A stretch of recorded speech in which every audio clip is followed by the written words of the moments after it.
Antes de la creación, antes de todo hacer, tú siempre has sido rey. Eres rey, eres rey. Tu reino eterno es con gran autoridad. Los cielos dan loor, la tierra cantará. Gloria a Dios, gloria a Dios, gloria a Dios por siempre. Muy buenas, gracias por acompañarme. Le habla el hermano Roldán Chinchilla y este es el número 45. Queremos dar gracias a Dios que nos permite abrir su palabra y no solamente leerla y meditarla, sino analizar el contenido y aprender de él. Vamos a estar leyendo en el Evangelio de Mateo, en el capítulo 21, a partir del versículo 1 en adelante. Dice así la palabra de Dios. Cuando se acercaron a Jerusalén y vinieron a Betfagé, al monte de los olivos, Jesús envió 2 discípulos, diciéndoles: id a la aldea que está enfrente de vosotros, y luego hallaréis una asna atada y un pollino con ella. Desatadla y traédmelos.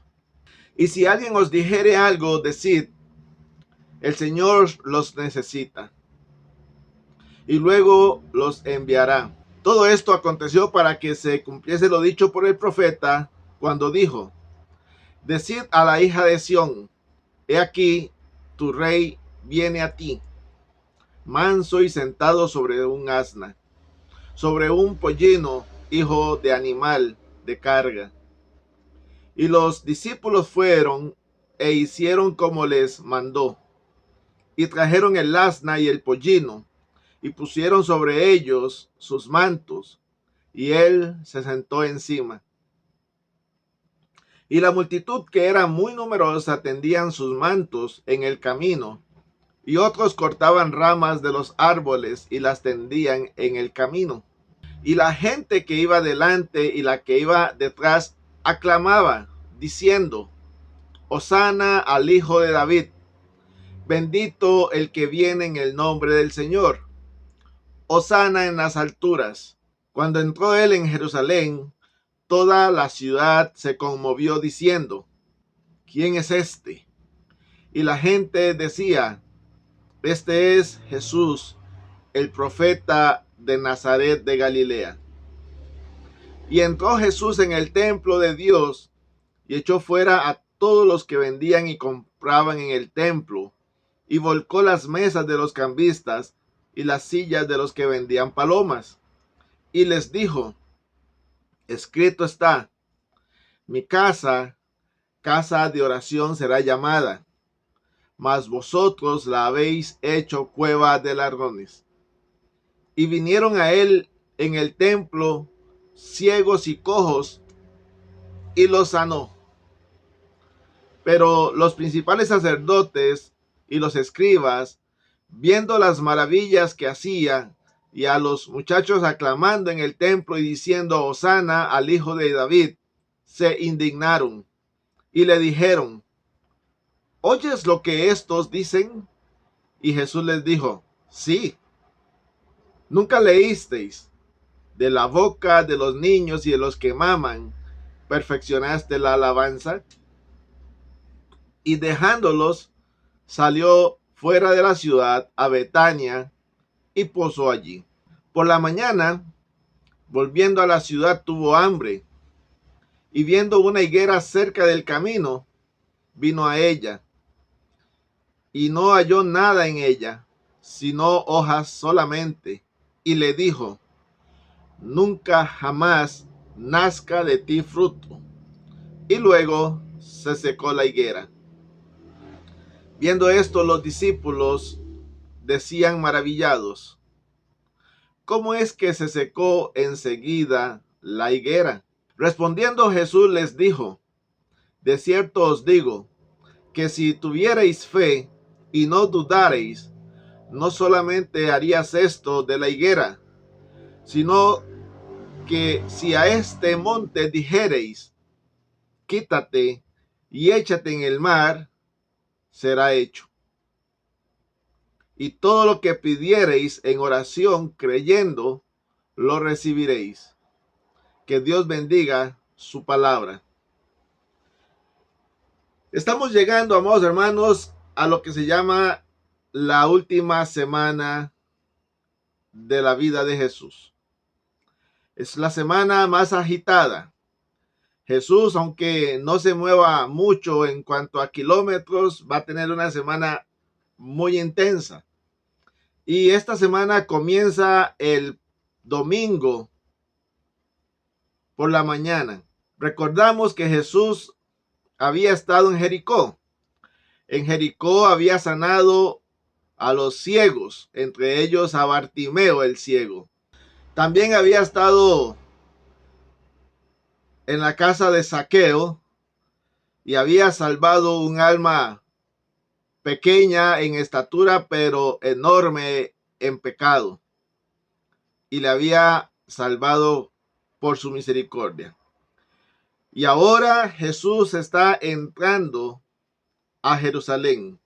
Entrando a Jerusalén desde Jericó, tuvo que pasar por la aldea de Betfage, la cual quedaba a la par del Monte de los Olivos. Se le llama el Monte de los Olivos porque en este monte había una plantación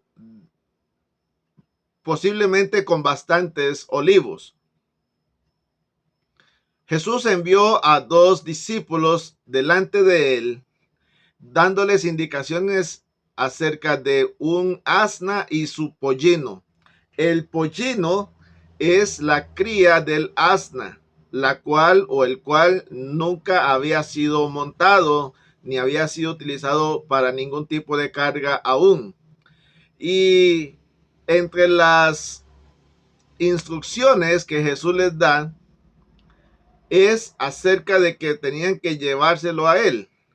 Este evento, como dice en Mateo, cumple las profecías de Zacarías.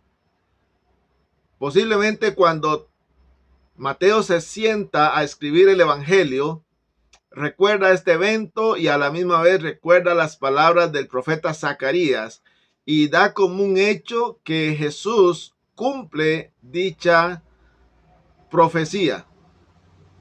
Y los discípulos hicieron tal y como Jesús les indicó, y Jesús entró subido en este animal. Este tipo de entradas a la ciudad era propio de reyes y sacerdotes, los cuales, después de venir de una batalla o a la hora de tomar su trono, entraban a la ciudad montados en un pollino, vestidos de túnicas blancas, para tomar posesión de su reinado o de su posición dentro del templo en el caso de un sacerdote. La algarabía fue tal en la multitud por cuanto estaban por celebrar los días de panes sin levadura y también la Pascua. La gente, los judíos de muchas regiones del país y aún fuera de Israel, venían a Jerusalén a celebrar la Pascua judía. Josefo nos cuenta que en estas actividades se aglomeraban más de 1 millón de personas de diferentes lugares. Y entrando, la gente entonaba el himno 118, viendo la entrada de aquel que ellos entendían era un profeta, y clamaban Hosana al Hijo de David, bendito el que viene en el nombre del Señor, Hosana en las alturas. Como decíamos, esto es del Salmo 118, verso 25. Y toda la ciudad se conmovió, se estremeció, se maravillaba de lo que estaba sucediendo. Al entrar Jesús al templo, vio una escena que no le agradó. Y es que como las personas tenían que estar haciendo ofrendas y tenían que estar haciendo pagos al templo, había un impuesto al templo y utilizaba una moneda que el mismo templo fabricaba. ¿Por qué razón? Porque lo que circulaba eran las monedas del Imperio Romano y los sacerdotes no querían contaminar el templo haciendo ingresar las monedas romanas o griegas. Por eso, cualquier persona que quería comprar un animal para ofrecerlo a Dios o pagar su tributo al templo tenía que cambiar sus monedas por las monedas del templo. Esto también producía una especulación en los precios, dado que la demanda de animales como ovejas, palomas, bueyes y otro tipo de animales era muy solicitada. Los mercaderes aprovechaban a subir el precio de los animales. También era una época en que por la travesía los judíos iban a participar de las fiestas sosteniéndose de los diezmos conforme la ley de Moisés. Recuerden o recordemos, y si usted no lo sabe, amado amigo, le invito a leer Deuteronomio capítulo 14, versículo 22 en adelante, donde encontramos instrucciones acerca del diezmo. Las personas tenían que dar el diezmo una vez al año y lo tenían que dar en la ciudad de Jerusalén. Pero el darlo no es que se lo entregaban al sacerdote, sino que el diezmo era para que las personas lo consumieran ellos mismos. Ellos tenían que traer sus semillas, los productos de sus frutos de la tierra, incluso los animales, y comérselo ellos en la ciudad santa. Todo este ajetreo en el templo producía que los elementos que se utilizaban para la celebración de la fiesta y la manutención de las personas que venían de afuera subieran altamente su precio. Por eso Jesús se enojó, se molestó, por cuanto aquel templo ya no era un lugar de oración, sino que era un lugar donde se aprovechaban de las circunstancias algunos, entre ellos los sacerdotes, quienes detrás de todo este sistema de cambio estaban ellos. Y por supuesto, era una forma de lucrar. El texto también nos enseña cómo Jesús en ese momento sanó a los cojos, a los ciegos y no dudamos que otro tipo de dolencias. Pero los sacerdotes y los escribas, viendo las maravillas que hacía Jesús, o nuevamente buscan cómo censurarlo. A lo que Jesús les manifiesta a través de las escrituras, lo que las personas humildes y sencillas iban a hacer una vez que el Mesías se manifestase. Y dejándolos, salió de la ciudad. El día lunes por la mañana tenemos el famoso episodio de la higuera.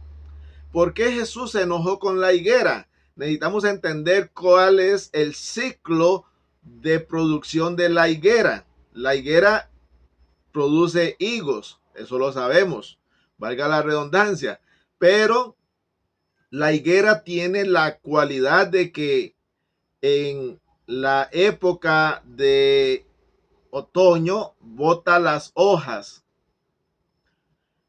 como es común en algunos árboles. Las hojas caen y el árbol queda solamente con las ramas sin vegetación.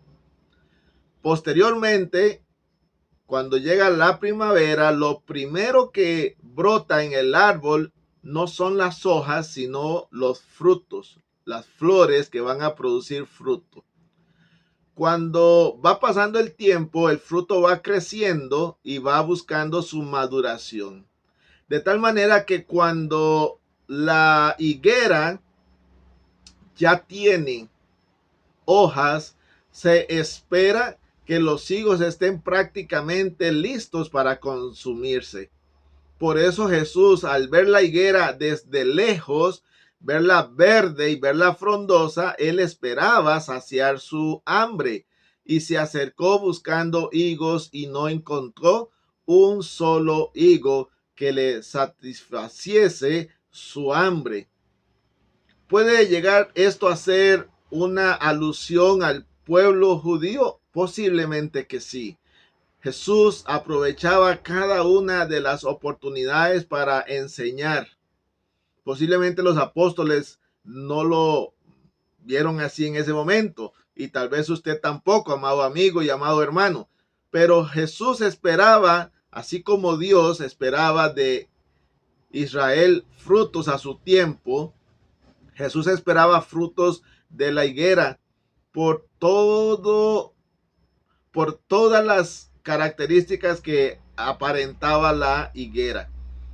Dios ha sido paciente con Israel hasta ese momento y él ha mandado a su hijo, a el Mesías, esperando que según las condiciones de sus líderes pudieran reconocerlo y dar frutos cuando él se presentase. Pero fue todo lo contrario. Amado amigo y amado hermano, ¿cuántas cosas ha dado Dios a nosotros esperando que nosotros podamos también dar fruto a nuestro tiempo? ¿Cuántas bendiciones ha derramado Dios sobre nosotros esperando encontrar en su momento adecuado frutos en nosotros? Ya sabemos cómo terminó este episodio de la higuera. Jesús la maldijo. Jesús le dijo: nunca más nadie coma de ti. Esta es una sentencia contra el pueblo judío que se cumplió cuando Jesús, el Mesías, fue rechazado.